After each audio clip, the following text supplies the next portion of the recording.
They come in whispers through a headset in an empty house. They stare from the tree line with eyes like fire. They leave feathers on your pillow and crows on your roof. Some arrive in a flash of blinding light. Others ride in the passenger seat of a patrol car long after the sirens have faded. Tonight, we open the mailbag of the macabre to find your strangest, most chilling experiences, stories of ghosts, cryptids, and signs from beyond. And we turn them over to two extraordinary psychic mediums, Scott Davis and Sarah Lemos, for their insight, validation, and maybe, if they can, a little comfort. This is Phantoms, Fiends, and Feathers on the Paranormal 60 with me, your host. This is the Paranormal 60. I'm not gonna stand here and listen to this baloney. He won't float. He doesn't stand for baloney.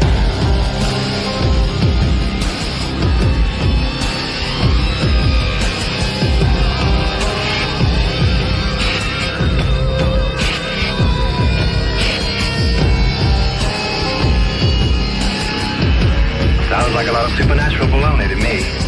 Supernatural, perhaps. Baloney, perhaps not. Hello, my darklings, and thank you for joining me here tonight. It is going to be an extraordinary night. I've got a bunch of your email questions and stories that you've sent in, and it's we were supposed to get together with my buddy Scotty and Sarah last month in the month of July. Sadly, with the passing of my father, a lot of schedules were mucked up. Things just could not be accomplished, but thankfully we were able to work it all out. I was able to bring them back in tonight. For those of you that are just tuning in and may not be familiar with who I am, my name is Dave the Robust. Joining me now, Scotty the Medium and Sarah the Petite. We are all here for your treats this evening. Good evening and welcome, Scotty and Sarah. Thank you. What's up? How you doing? Look at you. You skinny minis. Look at you. You all look fantastic. Yeah, that's a good look, Sarah. Yep. That's yeah. How you guys doing mentally, physically, spiritually? It's a weird world right now. Scotty, how are you up? I am going through a dark night of the soul, as they say. I'm in my Bruce Wayne Batman era right now. Are you? Wait, are you the millionaire playboy part of Bruce Wayne or the brooding Robert Pattinson kind of emo Bruce Wayne? Ate too much ice cream, don't fit in the bat suit no more, so I just have to be sad face. Gotcha. I'm with you. I've been there, my friend. I've been there. Mm-hmm. Sarah, how about you? What's going on in your world? Anything exciting? You just gotta keep going, and you gotta keep trying, and you gotta keep striving, and that's what we're doing. That's what I've been told. But I heard through a little bird, and we're going to talk a lot about birds tonight, that you have something pretty spectacular going on. If only I could remember what it was. Have you been feeling called to explore your intuitive gifts and deepen your spiritual practice? Then Pathways to Spirit was created for you. Sarah Lemos has been teaching Pathways to Spirit for over 16 years. In that time, she's watched hundreds of students grow into their gifts with confidence and clarity. This isn't just about learning tools. It's about understanding how your energy works and how to use it with intention. Over 6 months, you'll learn about your own intuitive abilities and how they show up, working with crystals, energy tools, dowsing rods, automatic writing, remote viewing, and a number of other tools. But this course is about more than just learning. It's about embracing your sensitivity and living your best life. Register now at mediumsarahlemos.com while there's still space. It's time to uncover your gifts and abilities. Are you ready to join this extraordinary journey? Well, are you? Are you ready, people? Because if you are, Sarah Lemos might be the person that you need to connect with. As a matter of fact, I have it on good authority that she is. I'm excited for you, Sarah. You've always got something cool popping, something interesting happening. I'm trying. As you should. Very well. We've got a lot to talk about. I have trying to listen. I love my followers and listeners from around the world. I listen when they offer me bits of sage advice. And but I'm going to be honest with you. My dad just died a month ago. It's going to keep coming up from time to time because I'm still processing, and I'm hosting a paranormal style show. So things happen, questions happen. So for those of you that feel a little bit like Dave, man, we're really sorry for your loss, but could you quit whining? Oh, Oh no, there's a few. The rest have been great. But there are a few of you that just think I need to move past it and not keep raining on your parade on the show. So I guess I won't mention that my cat also died and I broke my ankle the other day. No, I won't bring that up because I don't want to bring you, the people. I don't want to bring you downtown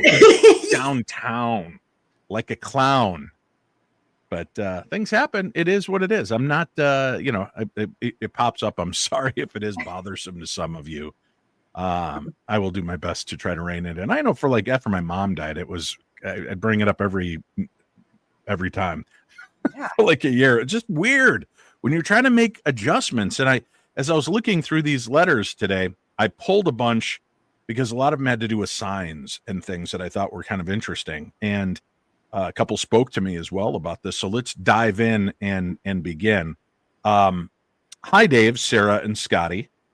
That's all right. You got sandwiched in the middle of our best friend sandwich there, Sarah. Lucky. I work from home and I use a headset for video calls. One night, close to midnight, I was finishing some reports when my headset, still plugged in, crackled to life. I heard two distinct voices whispering through, and I wasn't in a meeting, and my computer's mic was muted. They weren't speaking English, at least not a language I recognized, more like a rhythmic, breathy chanting. But the tone was urgent, almost angry. The strangest part, I felt a cold draft across my neck. Let me just clarify that. I said a cold draft, not a cold giraffe. I feel like I mumbled through that one. There's a big difference.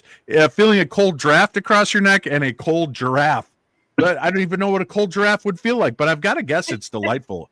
Their necks are so long, and if they're cold, they could just wrap around you like one of those perfect little airport pillows. You could just rest against Jeffrey the giraffe. But I digress. Let's get back. I felt a cold draft across my neck, even though all my windows were shut tight. It lasted maybe 20 seconds before cutting out completely. I checked my computer afterward. There was no active call, no audio file playing. It was just there, and then it wasn't. I've started unplugging the headset at night now, just in case. Yeah. Andrea from Boise. Thank you, Andrea. And I apologize for my mush mouth this evening. Apparently, words is much harder than I give them credit for, and tonight is going to be a bit of a challenge for me. But you guys both work a lot from home offices. You're both mediums. Do you ever have things come through? Because I want to tell you something real quickly. When I began filming the Holzer Files TV show, I would have a little earbud in so that the director could, Dave, nothing's happening in this room. Let's go upstairs. Let's, try to come up with an experiment for your team. Okay. Hey guys, why don't we do this? So they would give me these directions. Well, when we were filming in New Jersey, Scotty, we were filming at this great little house, and for the life of me, I can't remember the name of it. Tyrene Reuter owns it. She was such a sweetheart. But we were filming at this house, and there were a couple times as I'm walking, I'd stop, and I'd say, "Are you hearing that?" And they're like, "What?" And I said, "There's somebody whispering in my earpiece." And then they'd, be quiet on set, and they'd change our setting. And then a little bit later, I'd start hearing this through my earpiece, and I kept stopping production because it was very unsettling. And finally, I said, "Are we recording this?" And the sound guy goes, "No, we don't really have a way to record it." And I'm like, "Dude, I'm hearing something talking to me." And I take it out and I hand it to our sound guy, and he pops it up to his ear, and he looks up, and his mouth just goes open. He goes, "I don't know what that is. That should not be happening on your earpiece." And he gave it back to me and never spoke of it again, but he didn't tell me what it was. There's no correcting it. Just throughout that entire episode, I would hear things talking in my earpiece. It only happened, I think, on 2 sets while I was filming the Holzer Files, but only on 2. And it sounded like they were trying to talk directly to me. It was very weird. That's cool. I like that. I think that's really interesting and a good way for maybe spirit to just directly link up to you. In my house, I have never had anything like that happen. However, at a friend's house, they sent me a very interesting recording. They have security cameras, and they kept telling me that in the house they were hearing talking. And I said, well, just put up security cameras and see if you catch anything. And sure enough, they sent me a couple clips of loud screaming that you could hear in the audio, but nobody in the house was reacting to it. But these were like blood-curdling screams. And when he sent them to me, if I didn't know this person, I would have thought they were pulling a prank on me. So, for sure, we know that electronics can be pretty heavily affected by those things on the other side. Isn't it interesting? Because there they are, comfortably in their own home, not hearing the shrill screams surrounding them. So none of them get up to react. No. Which isn't completely unlike what happened to me this weekend when I was recording my Sunday show. I got done. I stood up right here in this studio. My right leg felt a little numb by the thigh, like, oh, my leg was starting to fall asleep, but I'm okay. I turned to take a step. I step, my entire ankle folds and goes underneath me, and I hear crack, and I collapse to the floor. And I begin what's known as DVP. That is direct voice phenomena. Because I begin screaming, oh, God, it hurts. Oh, it hurts. 20 minutes of screaming. My wife's downstairs just, he's so annoying. He's so loud and overly dramatic.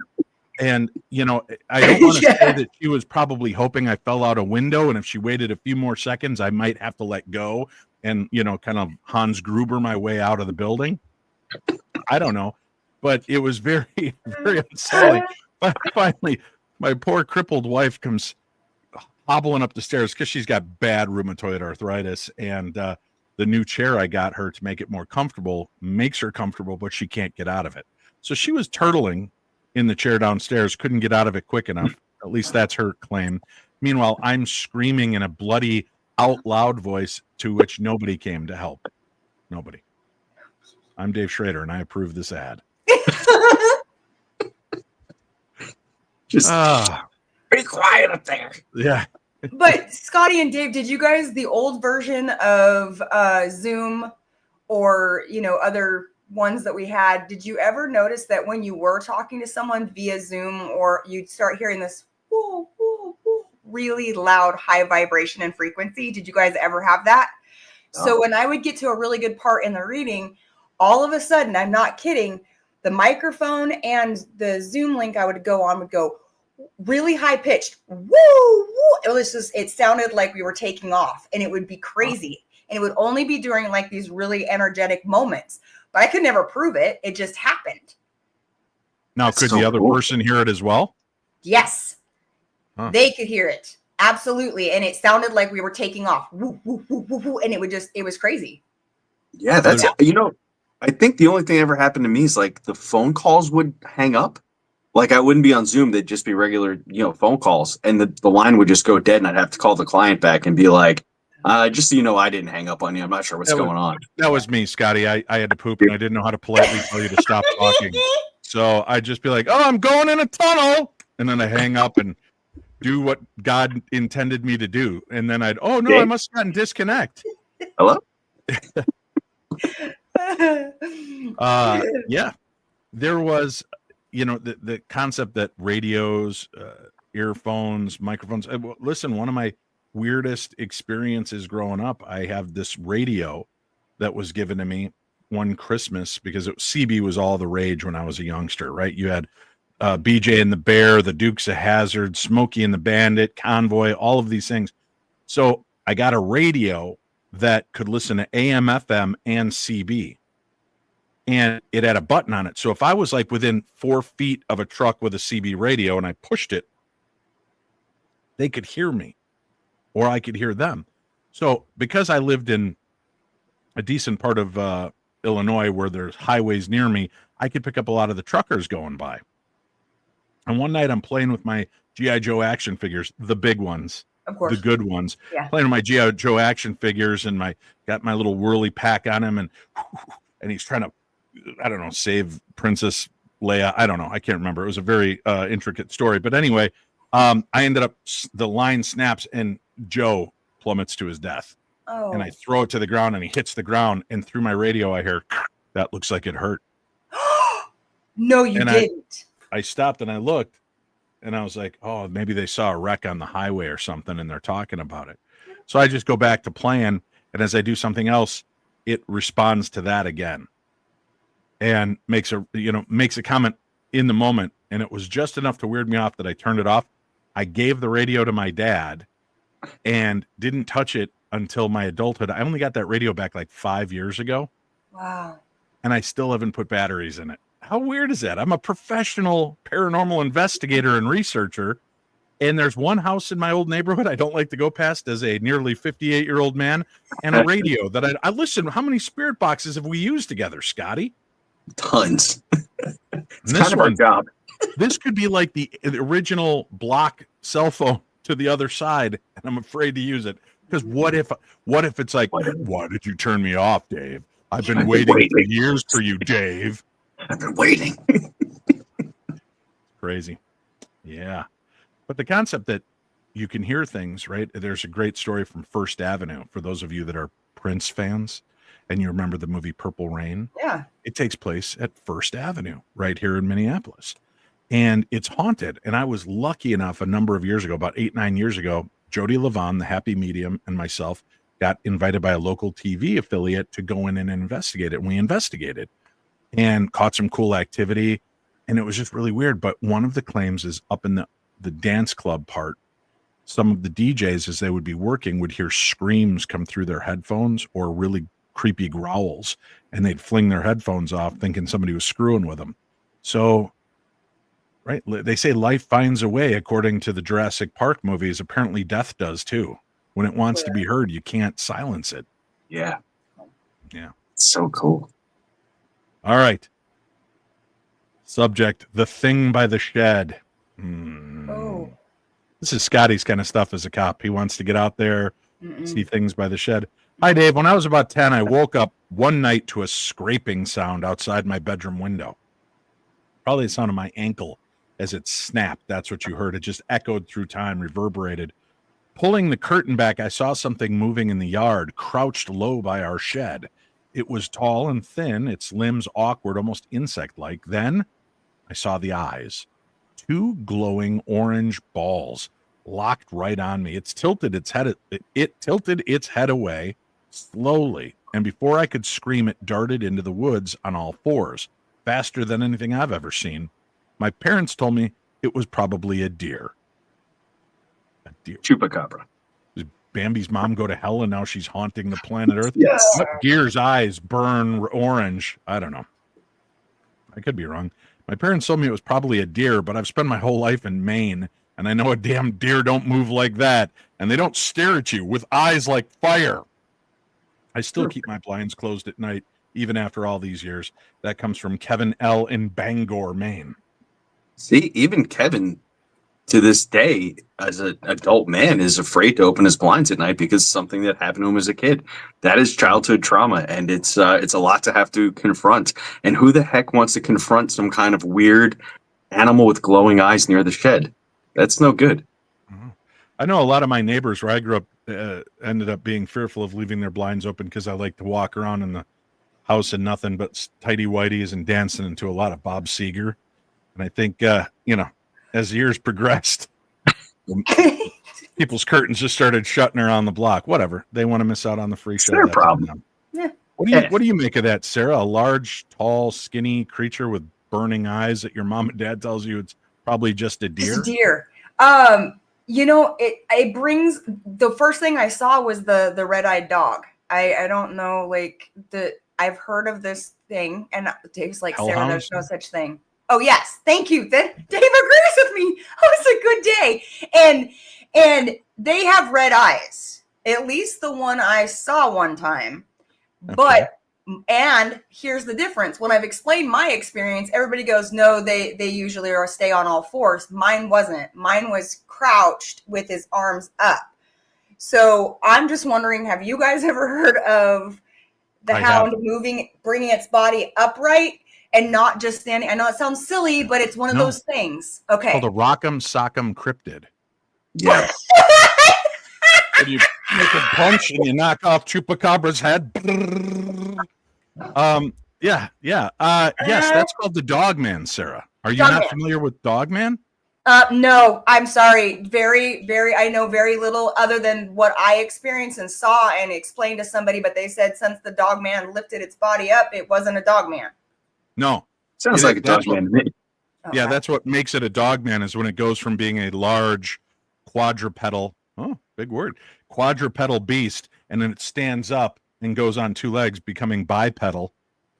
Then that's when it's referred to as the Dogman, because then it's more man-like. It's man-like man, More So manly. that's what's going on. So could this possibly have been that?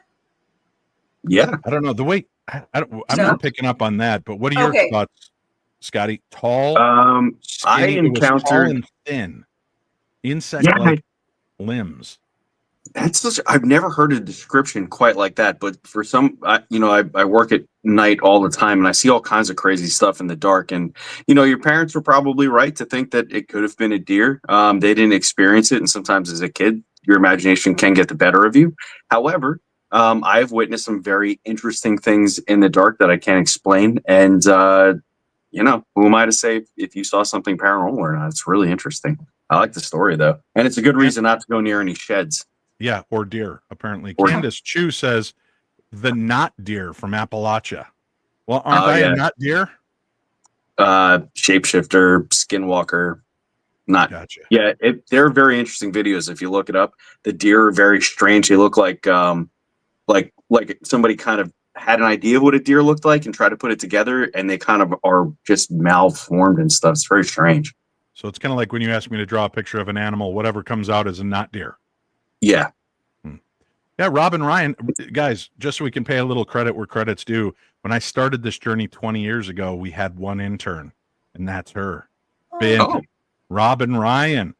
Binny. She's been with us since the beginning, and it's always good to see her pop up. Never heard of the not deer. I'm looking it up That's later. new to me. Yep, me too. The new to me, not deer. Yeah. I like that. That's a very strong. All right, we're going to start getting into the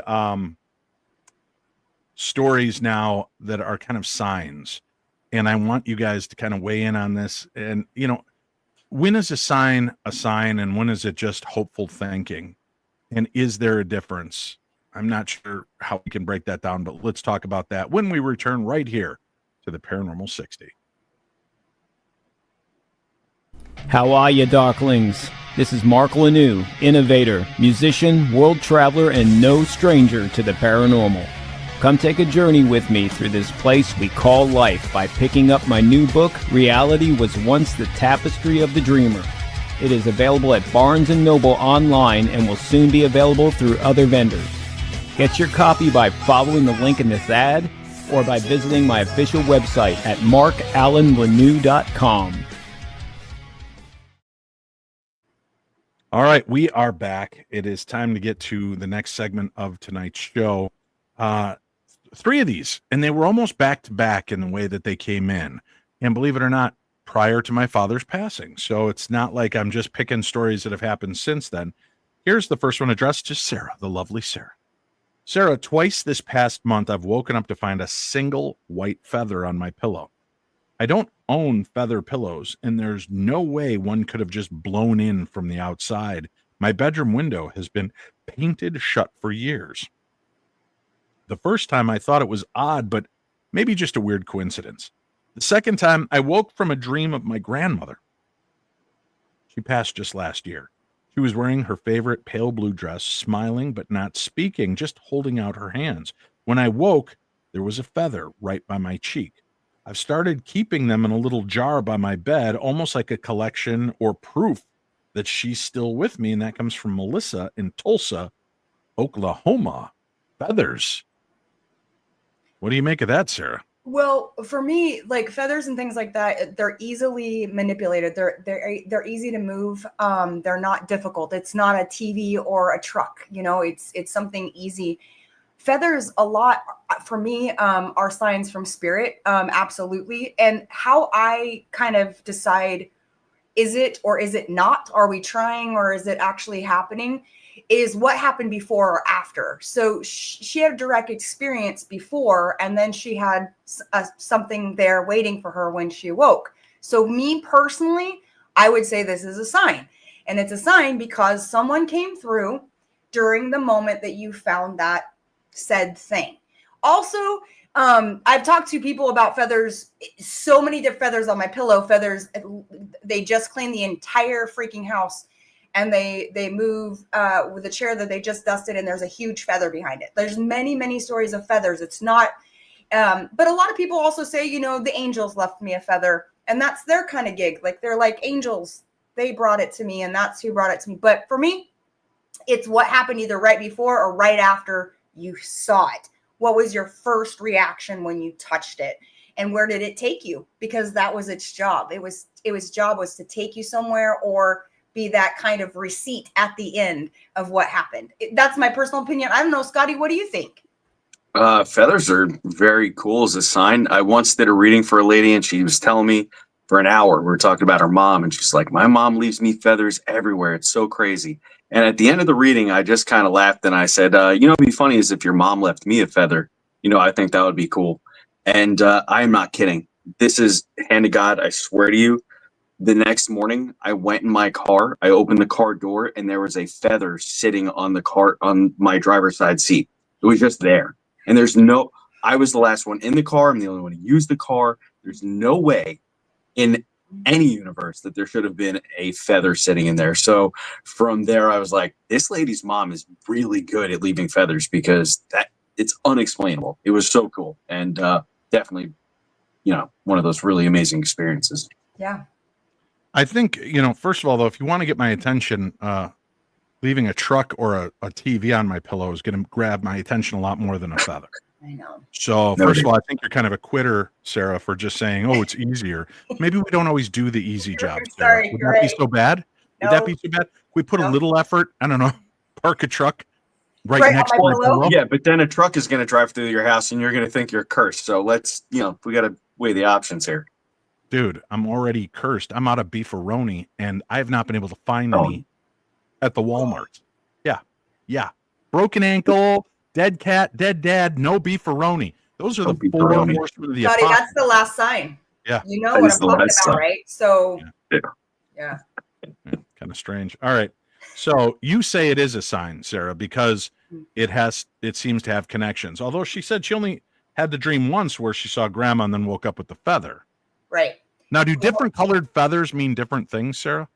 Not to me personally. It's, again, it would be based around the experience that the person had is where I would read from, because they had a pure connection. They had a connection there. And so I want to go back to that point and just gather whatever needs to be gifted.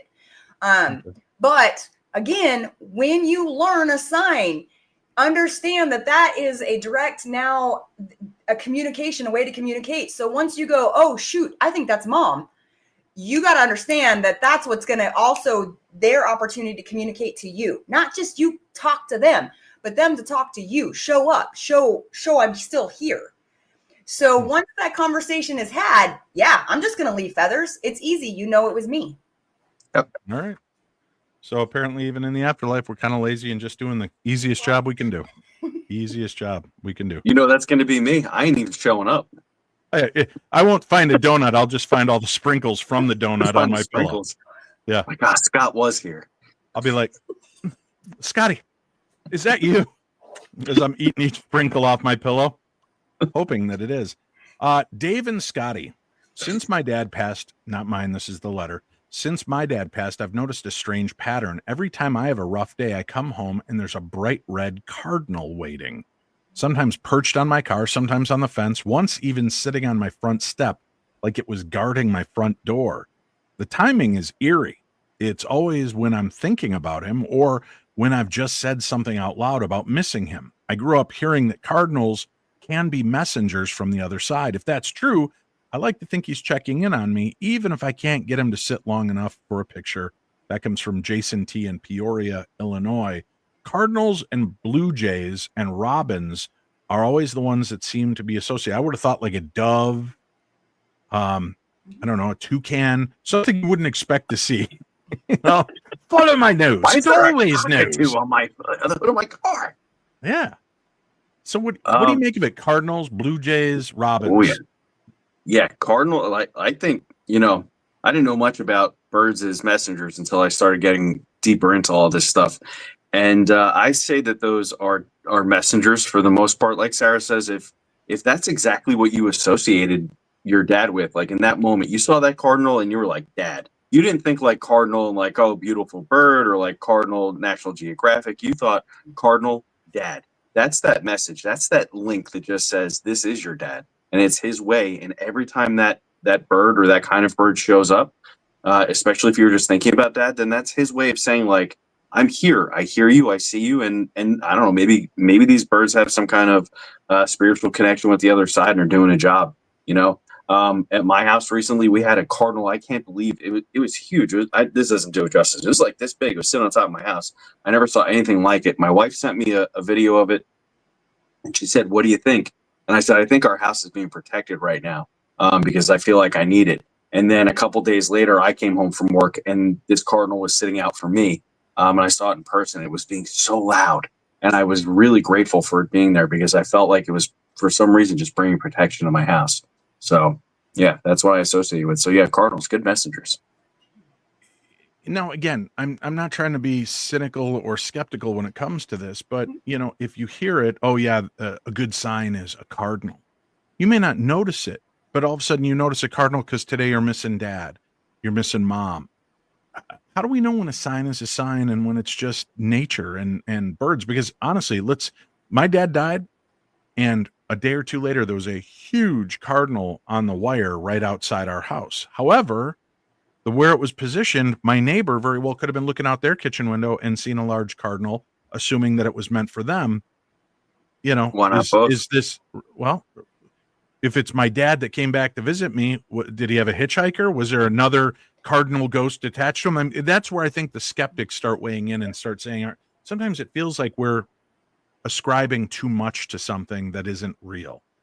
I want to say that for the skeptical folks, that's okay. That's not where your belief is. And the folks like myself and Sarah and maybe Dave, we have faith that these are the signs that are being put in front of us. And we've made connections that were like this for a lot of our life. So we see into those patterns and understand it. And that's my opinion. So it's okay to be skeptical, and sure, keep doing that. But for those of us who want to have faith and believe that our loved ones are sending us messages through nature, I think that's an okay thing.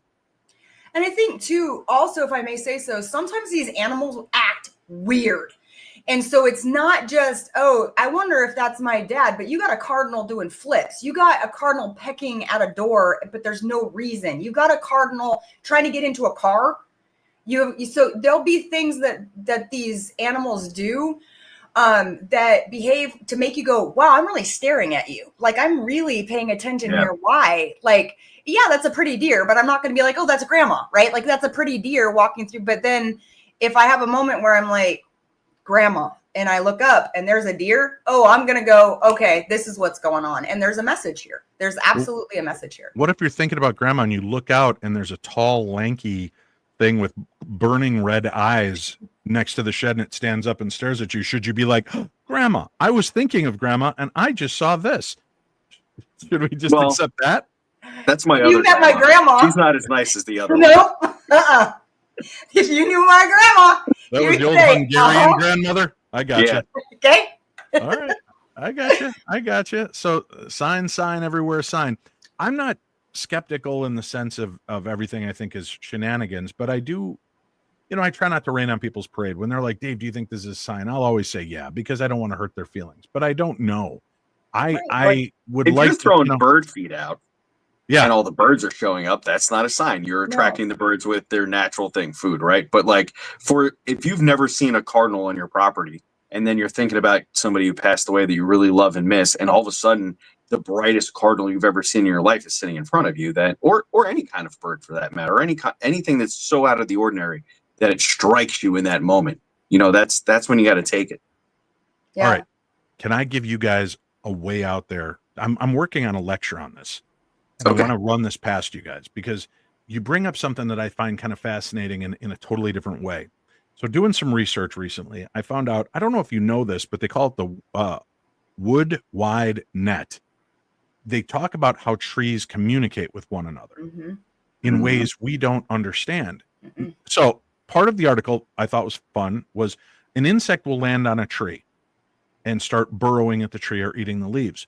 The tree will then recognize this, know exactly what kind of insect it is, and it telegraphs to the other trees what kind of insect.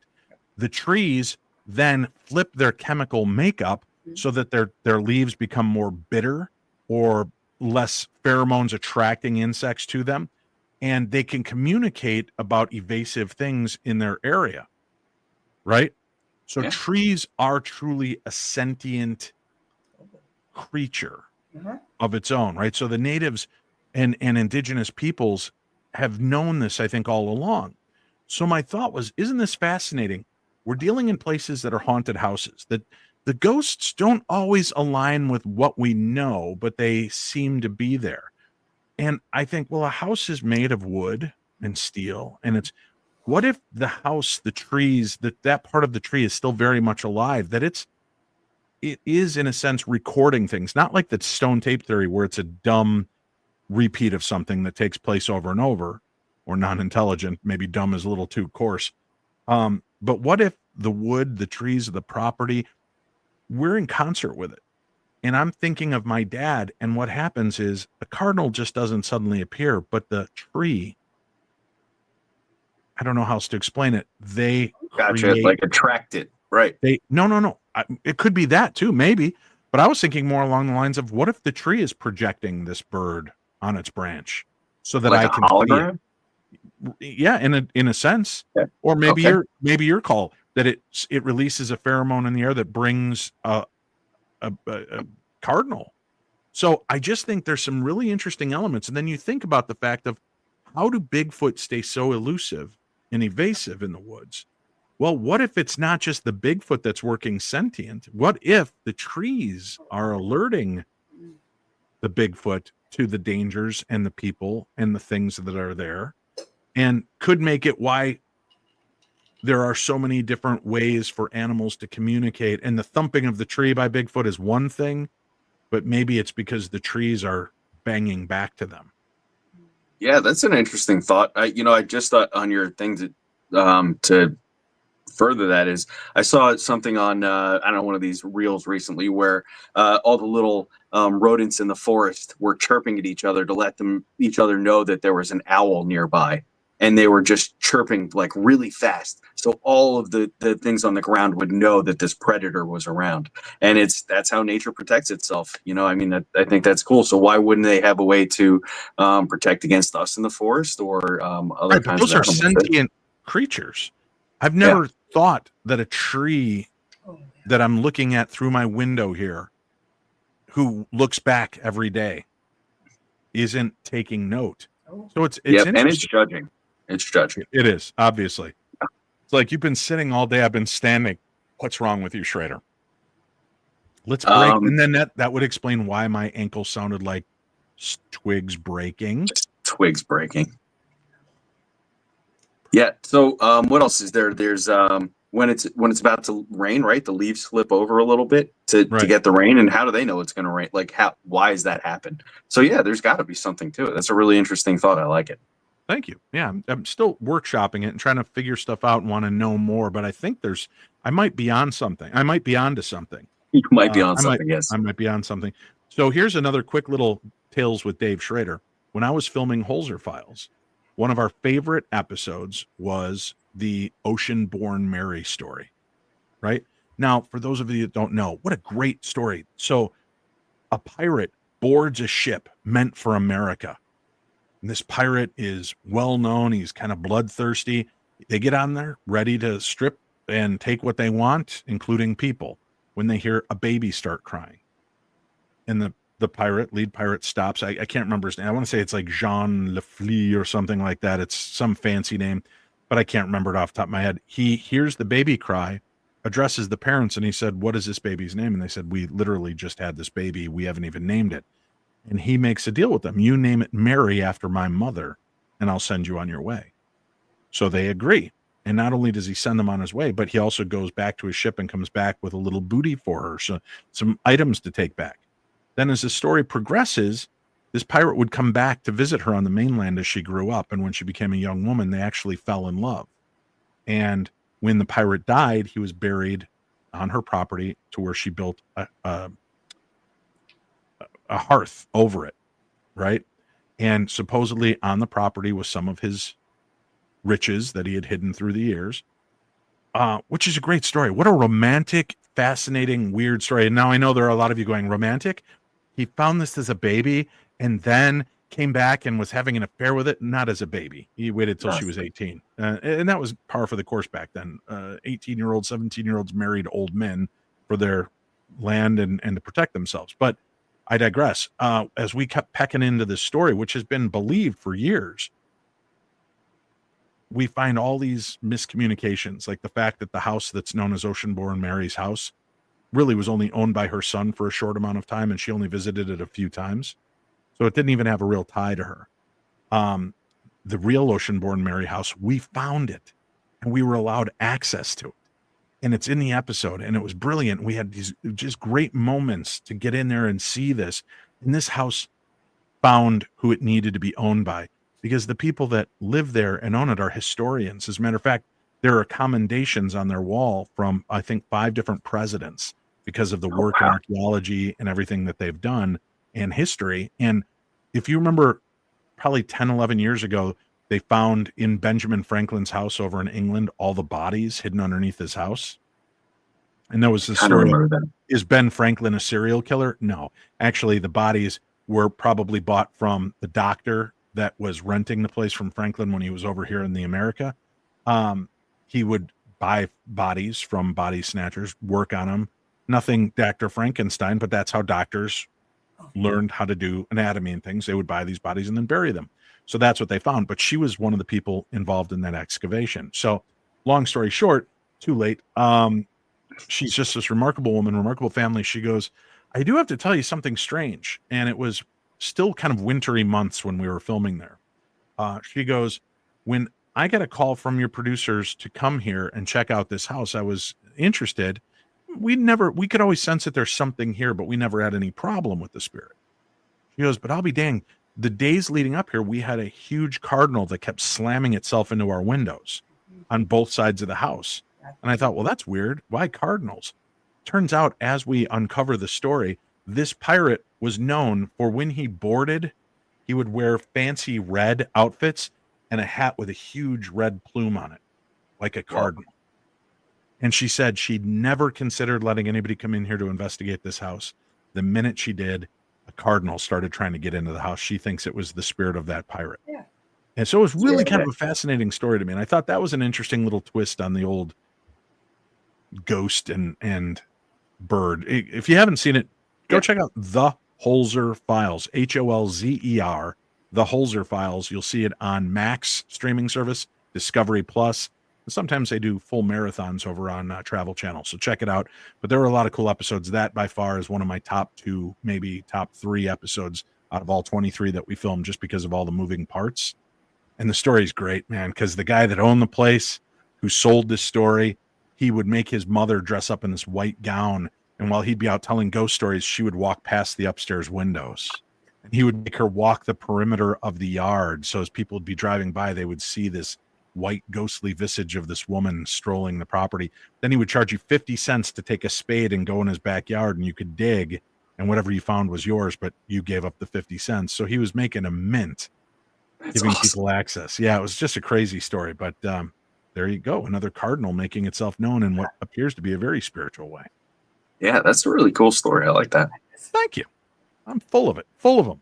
Full of cool stories is what I meant to say. But hey, guys, I have some exciting news, but we'll talk about that right after this. Oh, are you reading me? Come in. Hello? Greetings from the Shadow, and welcome to Shadowzine. My name is Jeff Belanger. I'm an author, podcaster, and explorer of the unexplained. For 30 years, I've been investigating the paranormal, UFOs, monsters, and things that bump in the night. Lately, you may have noticed how major TV networks and even social media networks have been pushing our favorite subject back into the shadows. I say good. That's why I launched Shadowzine, a monthly underground publication that covers your favorite topics in depth by some of the leading writers and researchers out there. If you're looking for 30-second TikTok clips, go somewhere else. If you're ready for a deeper dive, put down your phone and pick up Shadowzine. You can't find it in stores. This is old school print. Head to shadowzine.com and be part of the underground revolution. That's shadowzine.com, and I'll see you in the shadow. Welcome back, kids. Welcome back. What up? Here's the big news. September's right around the corner. Guess who the author of the September issue of Shadowzine is? This guy. Yay! This guy. He said, if you could write about anything in the world, Dave, what would you like to write about? And I said, my friendship with medium Scotty Davis and Sarah Lemos and the amazing work they do on my show. And he said, no, let's go with something that people will really want to hear about. So I wrote all about the Warren UFO story that took place here in Warren, Minnesota. And you got to read it because I'm excited. Dude, it's an over 50-year-old case. And I actually found something. What? And yeah, I found something and I had it corroborated. And there's science has looked at what I found and have been left confused. So that's all I'm going to give you. But go get shadowzine.com. Go order all the back issues. They're great. They're fun. They're really fascinating and interesting. And then mine comes out, and that'll bring the skew down a little bit. But I'm making it easier for other authors that way. So check it out, shadowzine.com. And my next issue comes out in September. And if you buy it and bring it to any of the events I'm at, I'll sign it for free. Yes. There you go. All right. Hi, Sarah. Boy, she is really the cup of juice du jour. I don't know. It's soup du jour. Yeah, she is the cup of soup du jour. Hi, Sarah. One evening I came home and found at least 20 crows sitting on the roof of my house, all facing the front door. They weren't cawing, just sitting there, silent and still. I stood frozen in the driveway until, all at once, they took off together and vanished into the tree line. 2 days later, I got a phone call with devastating news about a close friend. I've heard crows can be omens, but I've never experienced anything like that before. Ever since that day, a single crow has been showing up in my yard at least once a week, and every time I wonder if it's watching me. That comes from Stephanie in Portland, Oregon. You're kind of familiar with that area. I am. Maybe this is one of your students. It might be, but what I can say is, yes, there was a great movie called The Crow. And after that movie, I think it was called The Crow, there was a man who dressed it with a lot of eyeliner, and he had a lot of crows. I know that was very popular for a really long time. And whenever something's popular, it throws me. And it throws me because I don't want to talk about something that was created in a movie. So then I'm like, but then you hear other people start talking about it and you wonder, could it be real? Could this really be happening? Now, I do know crows do hang out when, at least in our area, when it's rainy, you'll get a huge amount of crows that comes to your house. When they're cutting the fields or burning the fields, we also have a lot of crows. There's a lot of crows in our area. However, what I think is interesting is all the crows were staring at you. And that makes me uncomfortable, and that would make me stop in my tracks. So that would be enough of something, if it was from my guides, angels, or someone from the other side, to make me stop. And so I guess my question would be, why were you stopped? And you feel like you were stopped because that was like the knock at the door. My understanding is that sometimes they're in different areas, there's a knock at the door, right? And nobody's there. And then people a few days later lose someone. It's the knock at the door. It's the knock that takes you. If that's the feeling you had when you were right there, oh, someone's going to die. If that's what you experienced, then that's probably why it happened. I don't know, Scotty, have you heard of crows coming to tell you that someone's going to cross? I don't know that I have, but I've been weirded out by like groups of crows before, a murder of crows, right? It is unnerving when you see 20 or 30 of these giant black birds hanging out and they're just kind of being still and not doing anything. I never had anything happen afterwards. I just think that it's very unsettling. And again, just like with our cardinals, if it feels like a sign and the first thing you think of is like, oh, somebody's going to pass, then that's your sign for somebody's going to pass. And next time you see 20 crows together, just get ready for the bad news to come. I think what's eerie to me is that many crows and not a sound. Yeah, that's what I'm saying. Like I've experienced like massive amounts of crows, 20 or 30 or so, and they were very quiet. And I think that was what was so eerie about it, because even when there's 2 or 4 crows together, they're squawking and making all kinds of crazy noise. So when they're quiet, it is very strange. Maybe that should be the name of our group when we're at these events together, the Crows, because when we're all together, it's a lot of squawking and preening. Scotty, for people that might not have heard it, what is a large gather of crows called? A murder. All right, Sarah, now for the 20 extra bonus points, what is it called when 2 crows are together? Come on. Attempted murder.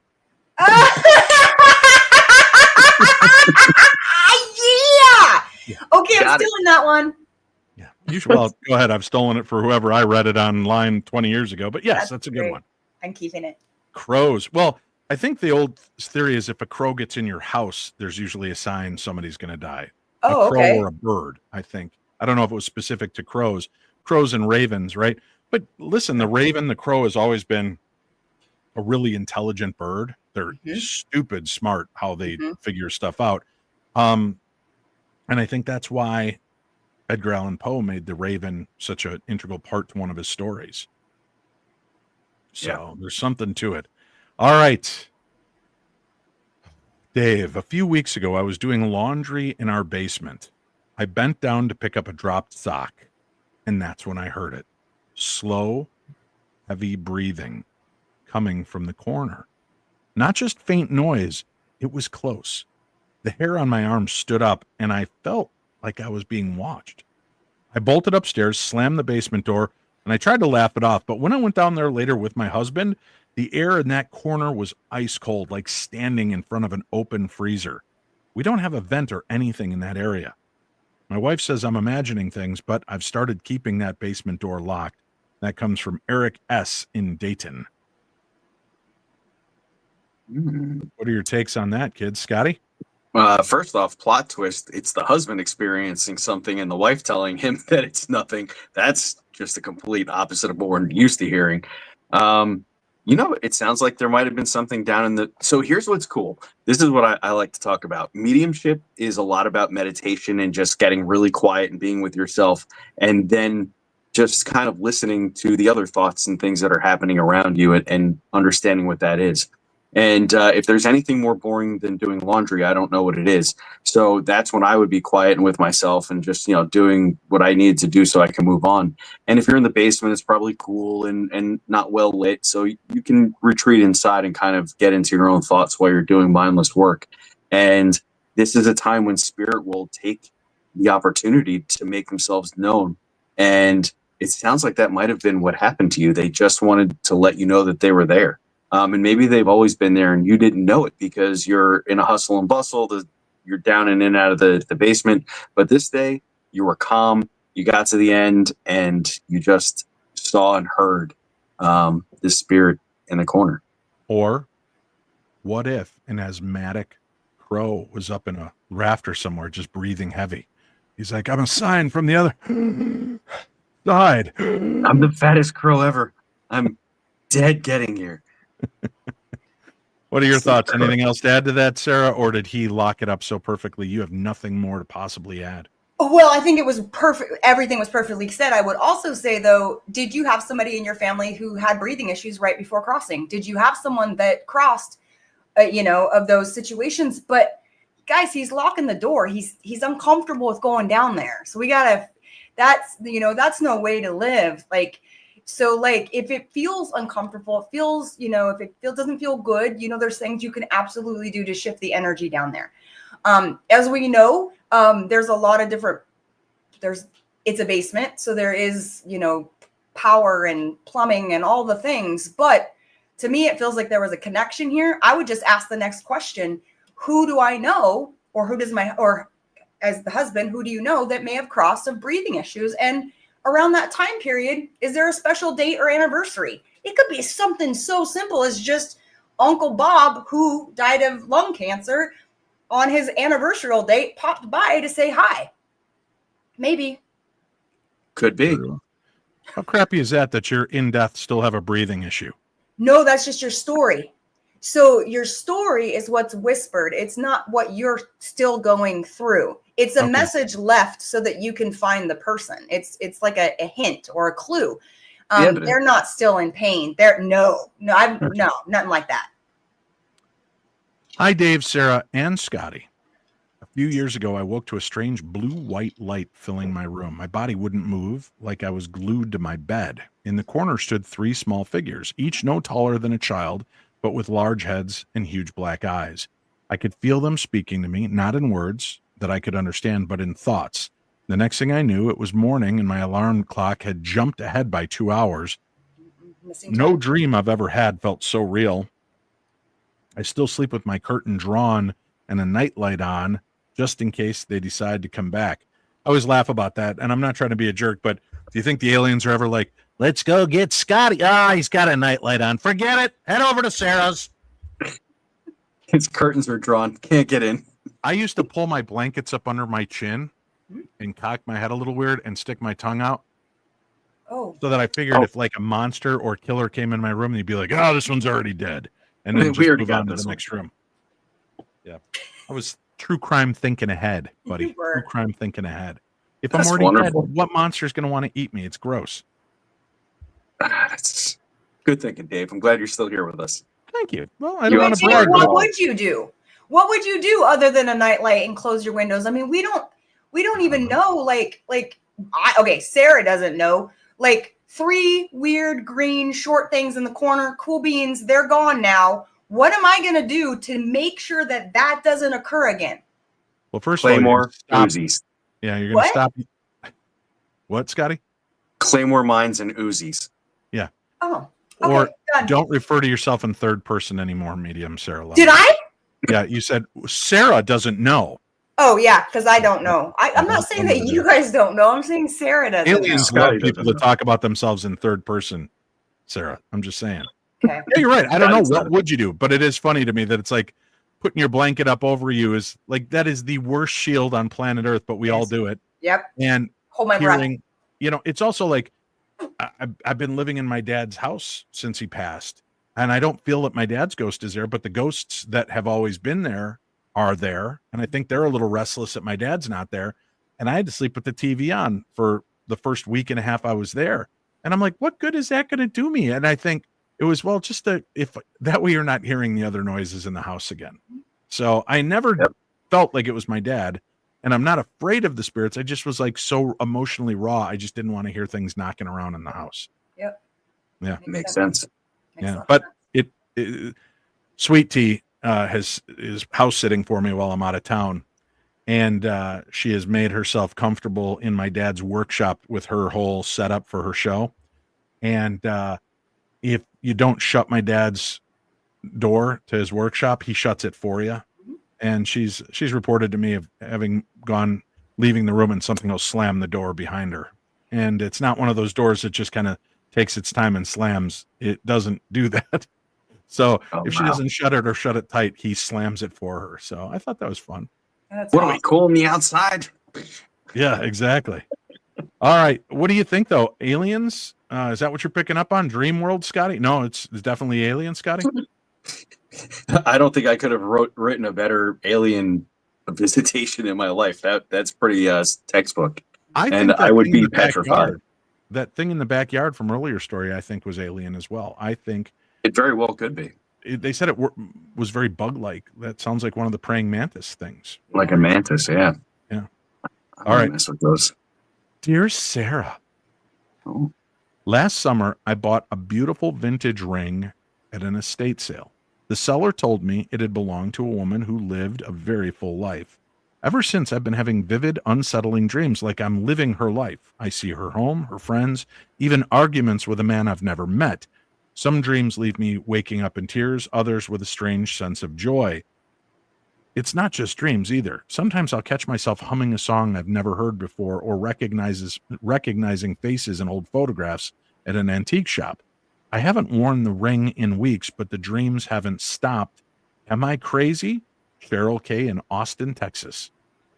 No, I don't think you're crazy at all. I think you're using a beautiful psychic gift of psychometry. And it's sometimes we don't know we're so sensitive, but we can be, and we can slip something on that is very personal and was worn every single day and experienced emotion and pain and suffering and happiness and joy, and all those memories are recorded into this item's aura.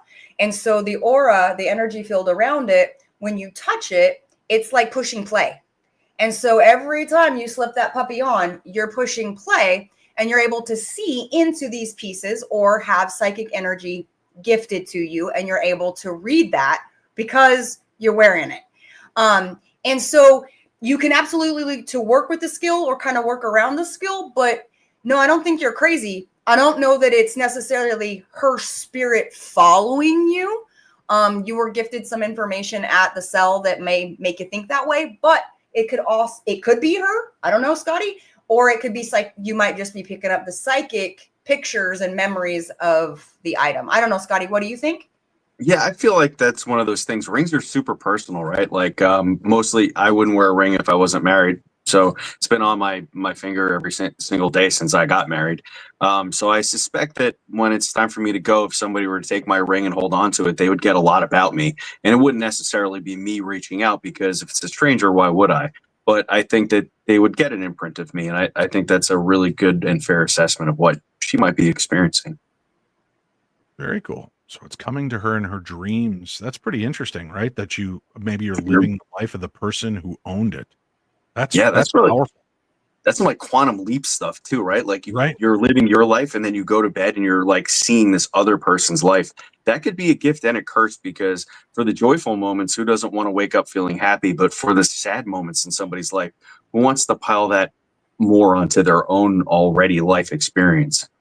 I used to have dreams growing up where I was in a it was like a white convertible.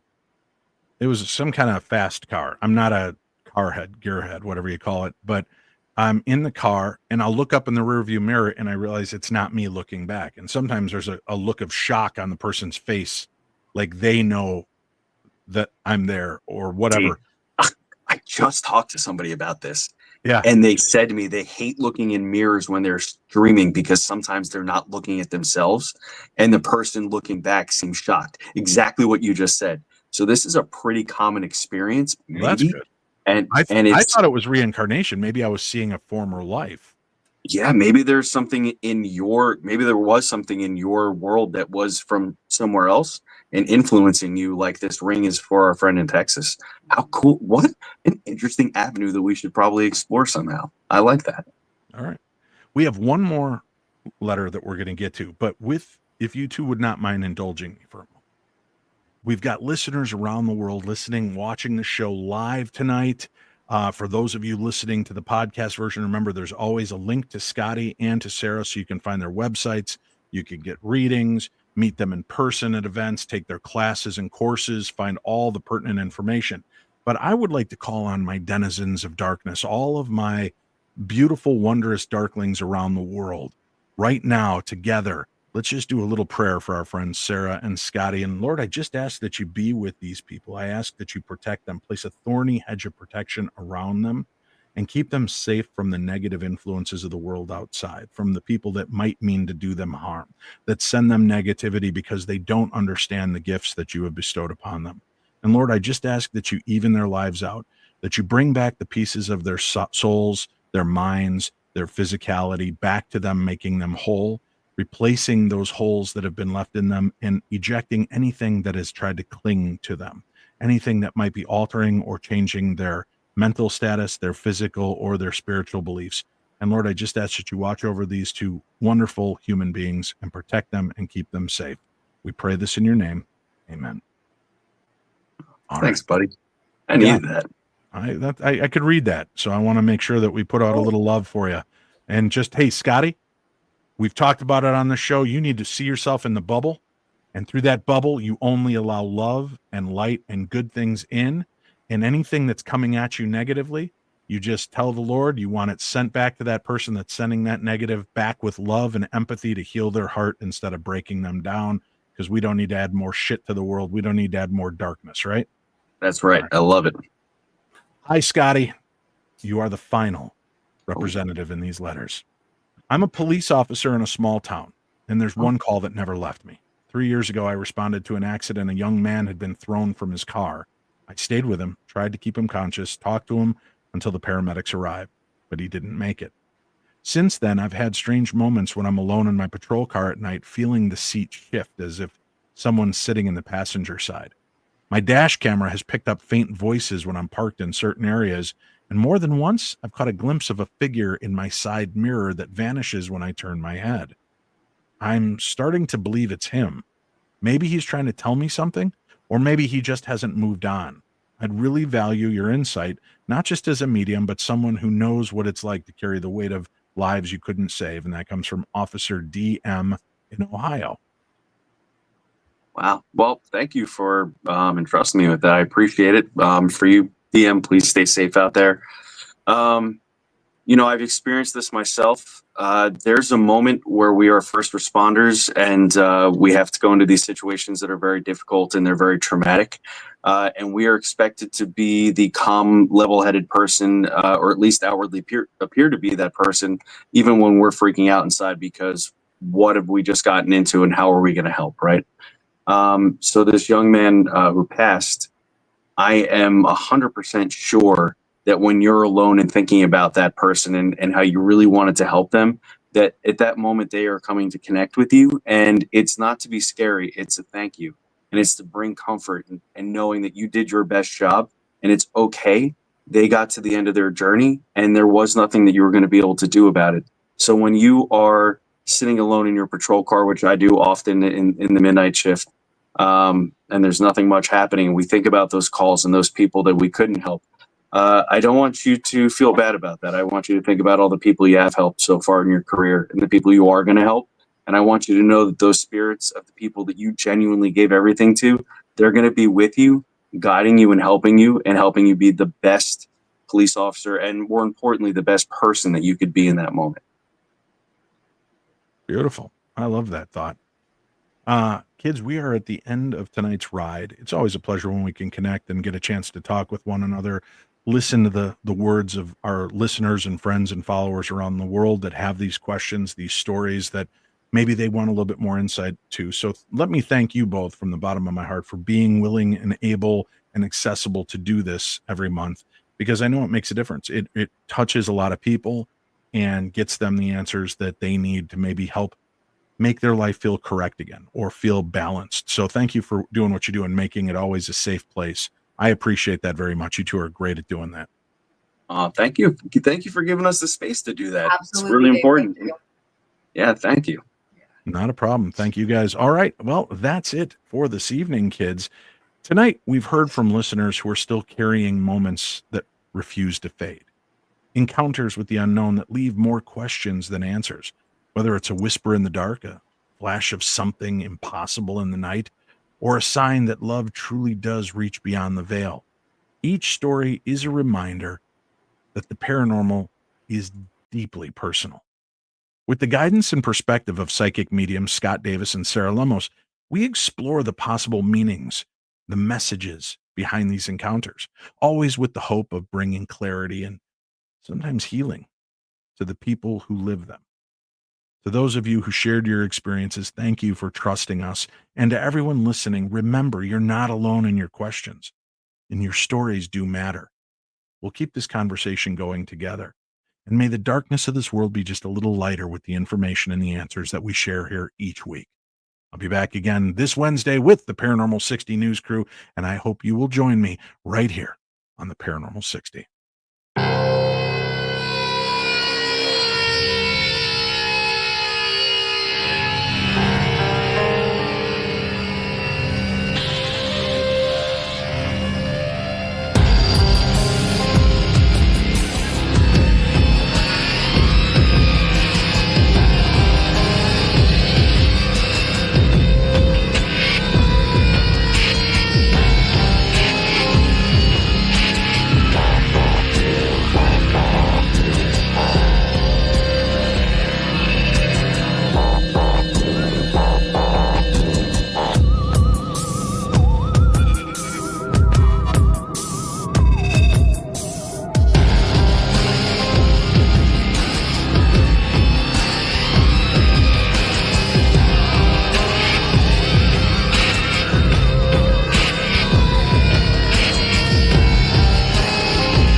Peace be with you all. Your Dave loves you.